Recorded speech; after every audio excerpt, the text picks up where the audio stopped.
to learn if any arrests were made after a protest at the federal building downtown. The protest over the ICE raids happening across the nation was calm for most of the day, but took a turn later in the evening. Sean Chittin is live near the federal building right now. So, Sean, what do things look like out there this morning? Quite a bit calmer than last night.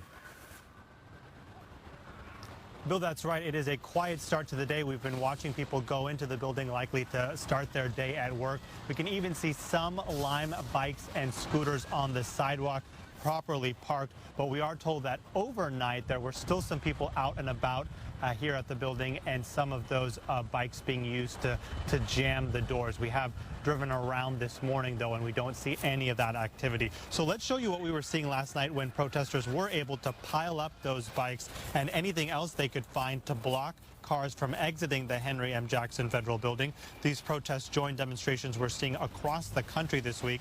A common goal is to try and block ICE agents from taking anyone who is detained during an immigration hearing, where they are usually then sent to the Northwest ICE Processing Center in Tacoma. The protest was mostly peaceful for much of the day, and for hours last night in the early evening, protesters were able to block part of the building, and people inside did not leave. Then Seattle police showed up around 8 p.m. and protesters quickly ran into the street. That's because they saw a van exiting the building.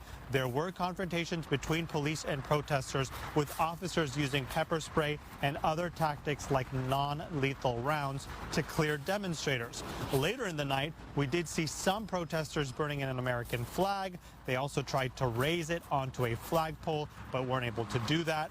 President Trump had said just hours before that anyone who burns a flag should spend a year in prison. Now, we know that these protests have been going on for quite some time and a few days in other cities, and we are hearing that tonight there will be an anti-ICE protest at Cal Anderson Park here. Live in Seattle, Sean Chittin, Fox 13 News.